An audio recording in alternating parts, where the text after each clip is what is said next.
in-depth training material and course on designing and implementing policies that promote the nexus between peace, security, and development to accelerate the implementation of the SDGs in Africa. Module 3, Transboundary Problems, the Sahel and Northern Mozambique.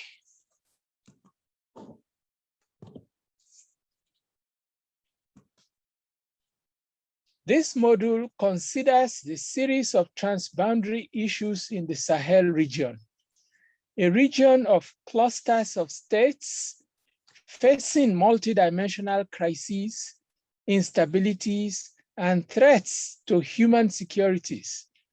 Efforts are ongoing for the promotion of interlinkages approach in the Sahel. Also, the current escalation of violent extremism in northern Mozambique, following increasing insurgency, will be discussed in relation to the critical need for an urgent and interlinked approach similar to that in the Sahel. The contents of this module will look at the Sahel as a geographical area, promoting cross-border and regional cooperation for stability and development, transboundary issues, critical issues thrown up by the UN Sahel 2043 study, and northern Mozambique. The Sahel. The Sahel stretches from Mauritania to Eritrea, including Burkina Faso, Chad, Mali, the Niger, Nigeria, Senegal, and the Sudan, with very tough geographical conditions, making the extremely vast territory difficult to govern.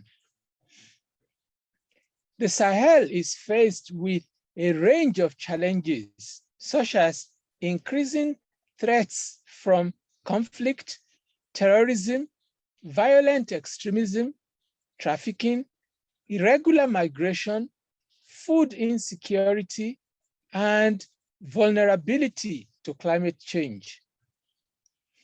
The Sahel region has been a priority for the United Nations Secretary General and the United Nations system in their efforts to make the Sustainable Development Goals work.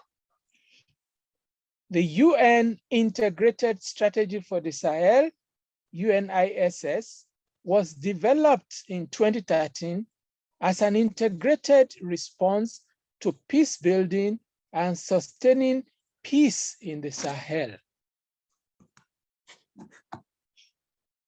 The UNISS addresses structural problems in the Sahel that make the region vulnerable to conflict, poverty, underdevelopment, and weak governance. These, of course, are critical concerns in driving the interlinkages. The Sahel has also enjoyed decades of international cooperation, making it one of the most assisted regions in the world. The United Nations Sahel 2043 towards a resilient, inclusive, and prosperous Sahel region, May 2019. Others include the EU Sahel Strategy 2011, reviewed 2014, the Regional Action Plan 2015 to 2020, with various funding plans by different EU member states. However, many international intervention strategies developed in response to crises, environmental, food, humanitarian, and security, have not succeeded in achieving the expected outcome. The UN Sahel 2043 study attributes this to the absence of coordination in their development and a lack of a common conceptual and analytical foundation. Thus, the interlinkages nexus approach of the 4 pillars of peace/security, human rights, humanitarianism, and development presents an effective common conceptual and analytical instrument for the Sahel. A pattern of shared transboundary issues ranges from vulnerability, instability, and security, intensified by political and governance crises, unequal distribution of resources, and lack of access to resources, opportunities, and basic services. The population explosion combined with climate change have fast worsening situations, promoting violence and conflict, culminating in displacement and migration.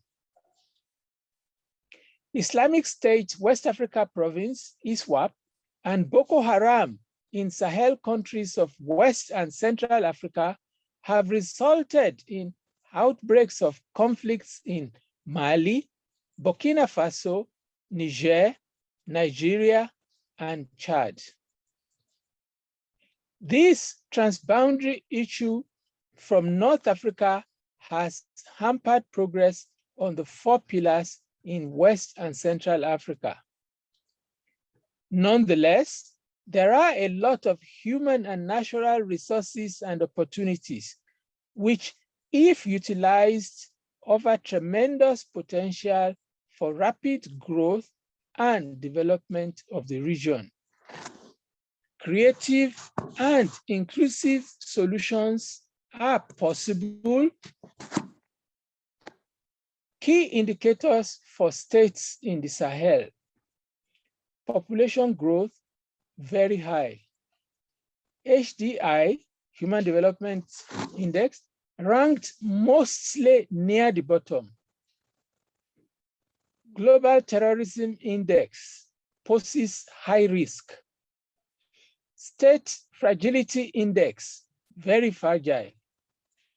Humanitarian, high DPs, refugees, drought, food crisis. Development, unemployment, lack of basic social services, agricultural production, climate change, infrastructures. Security, trafficking, organized crimes, terrorism, illegal migration, poaching. Human rights, threats to human rights posed by armed conflicts, rape, torture/humiliation, extrajudicial killings, etc. Governments, fragile, corruption, lack of capacity, and transparency. Critical issues in the Sahel, according to UN Sahel 2043. Governance and institutions, states' leadership and management capacity, corruption, relations between states and non-governmental stakeholders, civil society organizations, and private sector. Decentralization and role of the Bretton Woods institutions, external influence. Under security on critical issues in Sahel, internal and external security, security financing, border management, and state presence over the entire territory. Participation/involvement of the population, social and organizational innovations, citizenship, and multi-party system. Transboundary issues in the Sahel. Transboundary issues pose great threats to regional integration needed for peaceful coexistence among nations in the Sahel. Transboundary issues worsened by armed conflicts and unfair climate change and harsh economic fate characterizes the Sahel region.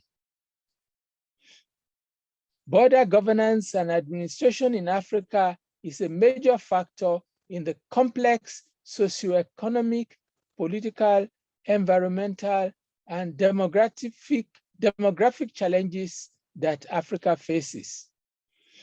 In the Lake Chad Basin, a combination of environmental issues as desertification and the distribution of resources, especially water resources, from the fluctuating Lake Chad, realities of climate change have been at the center of the transboundary issues prevalent in the region.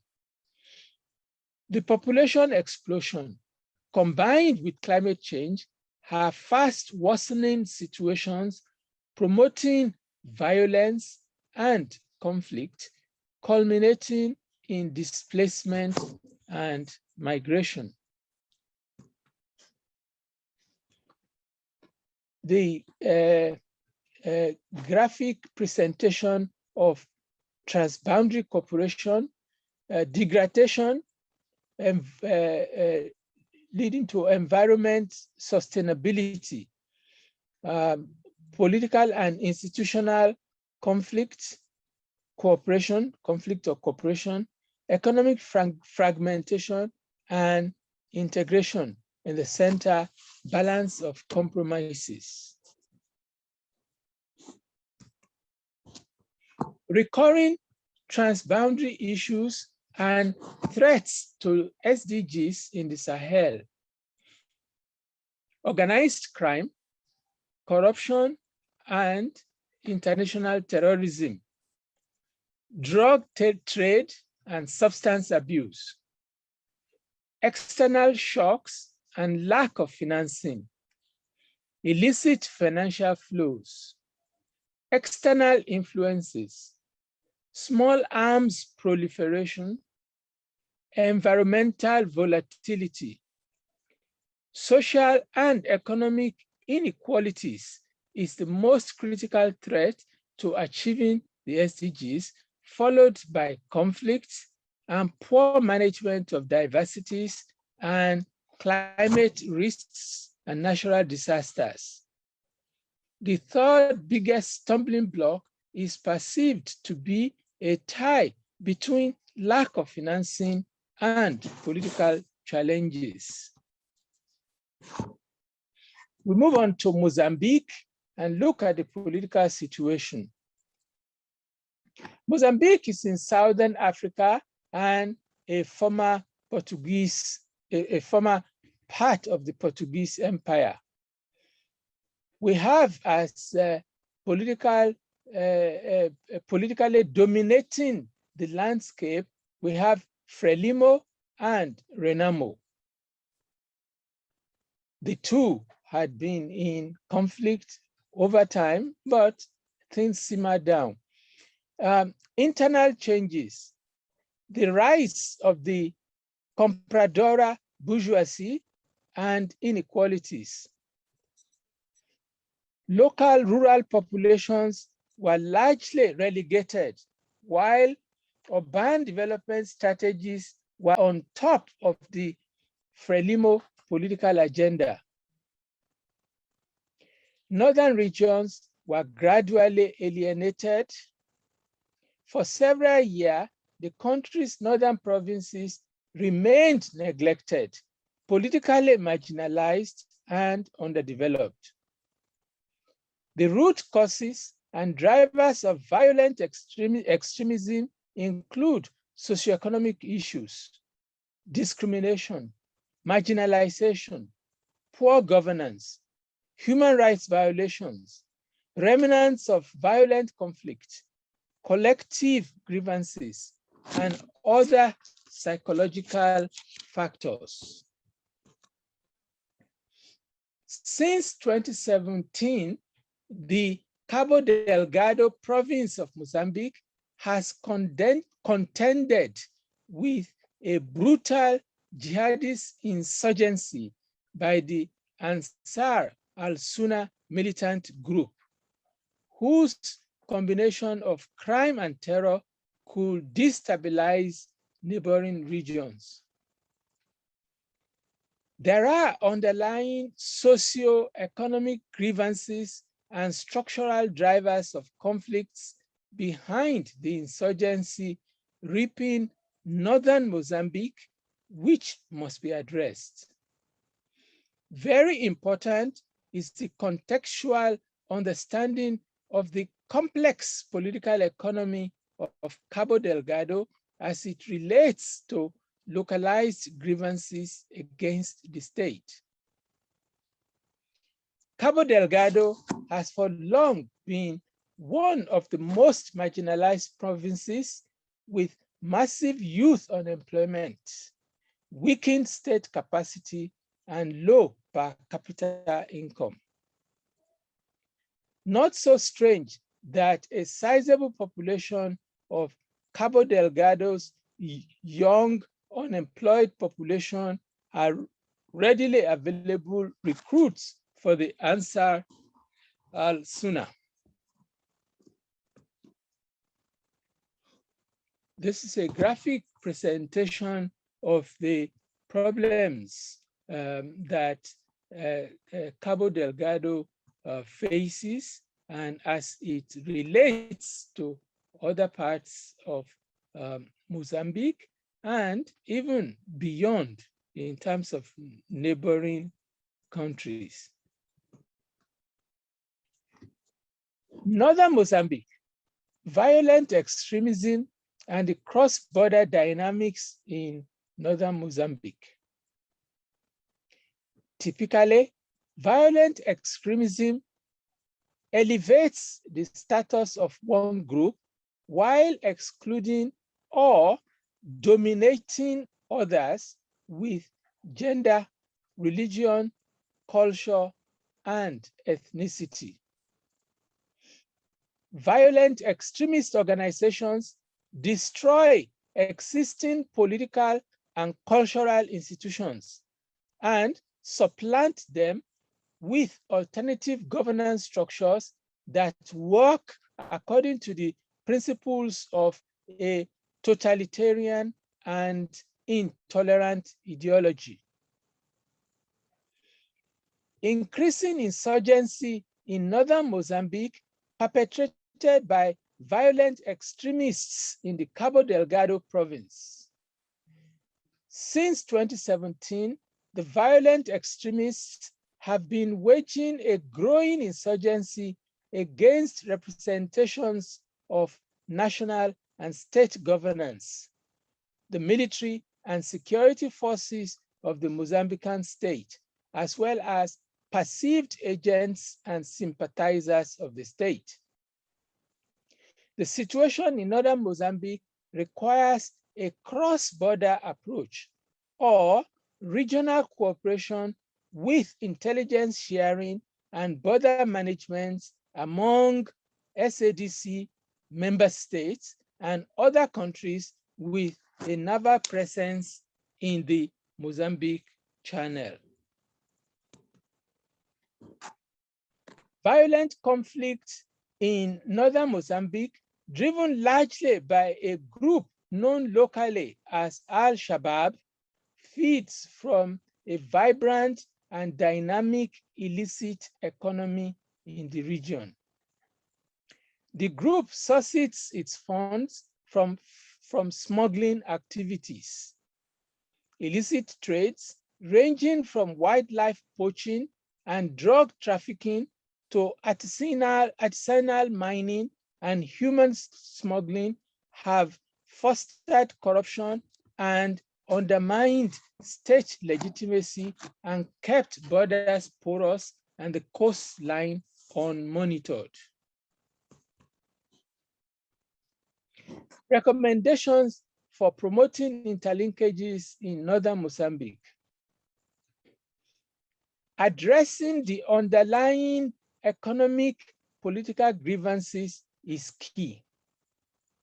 This will require some broader interlinked thinking, cross-cutting peace-building politics in halting the activities of the militants, humanitarian, and human rights actions.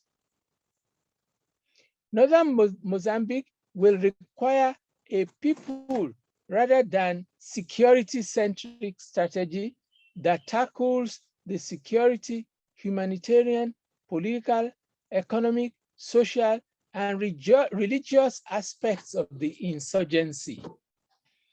The centrality of the role of governance. Governance is at the center. The situation in northern Mozambique requires a cross-border approach or regional cooperation with intelligence sharing and border management among SADC member states and other countries with a naval presence in the Mozambique Channel. With coordinated effort, promote more effective win-win networking of humanitarian, development, peace, and human rights actors, such that the variously sensitive contexts and principles of each pillar does not become counterproductive. Many thanks. And any questions, myself and my colleague, Dr. Guhu Gatson, are available. Thank you.